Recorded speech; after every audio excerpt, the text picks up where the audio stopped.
good morning from Girocaster here in Albania. You can see the castle behind me. It's a beautiful morning. Welcome back to John Da Silva Photography. I am John Da Silva, where we discuss photography at length. For the entire video, everything is about photography. Today, we are visiting the Lake District down in Patagonia in South America, and I am taking you to Puerto Montt. We are going to be reviewing and enjoying, hopefully, some of my pictures. I will be talking about them, describing how I made them, hopefully imparting some information on you if you are planning a trip to the area, and if not, you can apply these techniques that I used. Some of them rather simple, other ones might be more involved to get the result you want from your photography. So let's look at these pictures, let's discuss them, and I will see you after we see the images. Don't forget, like and subscribe to my videos, and I will see you in a few minutes. In today's video, I decided to take the same approach that I did with my video on the Puerto Moreno Glacier. And if you watched and recall that video, all of my images were of the Puerto Moreno Glacier as the subject matter, and I presented it in a very different way. Today, I am taking that same approach with the Osorno volcano, which is just north of Puerto Montt in Chile. Now, my first image of the Osorno volcano was taken in a small town called Futayar, which is just north of Puerto Montt, along the lakeside of a small town. There is a small gazebo with a tree growing right next to it, right along a road. And I saw that and felt that gazebo will be great to frame the volcano. So I used it to focus everyone's attention on the volcano and not the environment around it. The next picture is a wider version of that first image, but without the gazebo.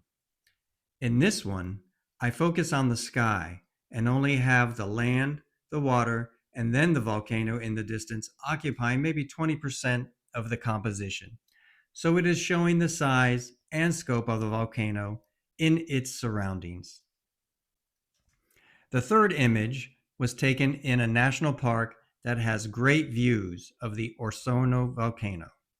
And the Vicente Perez Rosales National Park has a very rocky area along with trees where the Petrohue Rapids cut through it. And I thought that this would make for a nice foreground for presenting the Osorno volcano. The next image is in the same park, but it's from a little different location. Changing my position, and now I've got the river cutting through the foreground with white water bubbling up against the dark rock, which makes for an even more interesting and dynamic foreground than in the previous image.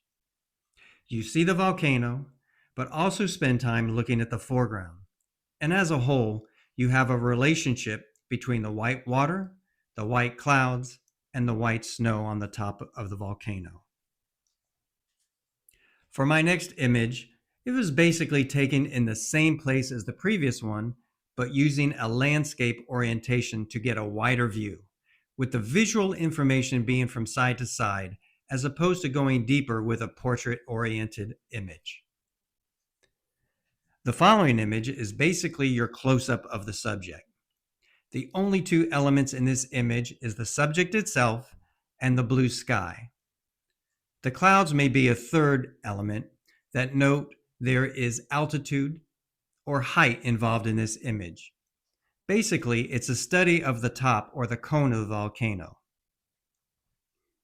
And in the next image, I pull back somewhat to include part of the forest that leads up to the volcano. More clouds and less sky.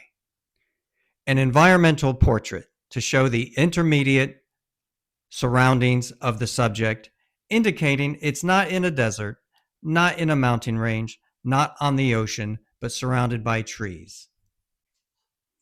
The following image incorporates some man-made structures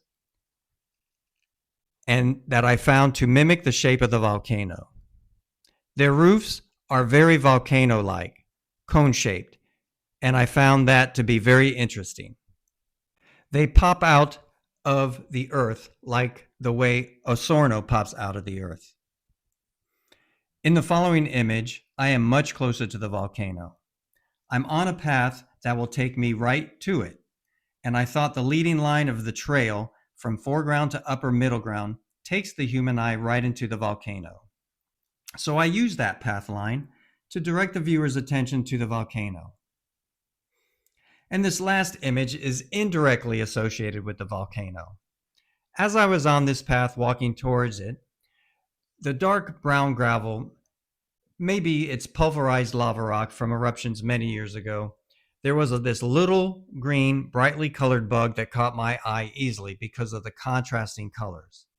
But I thought how interesting that in such a place where environmentally it could be difficult to survive, especially during eruptions, it's just not conducive to life. This little green bug was doing its thing and living out its life. So it does have a connection to Osorno. In a way, represents Osorno without even being a picture of Osorno. So that is my collection of pictures today for basically one subject, presented to you, the viewer, in many different ways. And I recommend that when you find a subject that really interests you and you see the facets of this subject and the potential, that you try to capture all of the personalities. You photograph them, you work with them. You use your high, low, near, far approach, which was discussed in a previous video I presented, and really present that subject in as many different ways and interesting ways as you can accomplish. So I hope you enjoyed the video, and I hope it was helpful to you. Well, that was today's video. Hope you enjoyed it. Hope there are some tips and tricks and maybe even shortcuts that you can take to improve your photography. Don't forget to like and subscribe before you leave. And if you need any photography services, feel free to contact me. And also all the images you see on these videos are available. So let me know if you'd like an image. We can surely do that for you.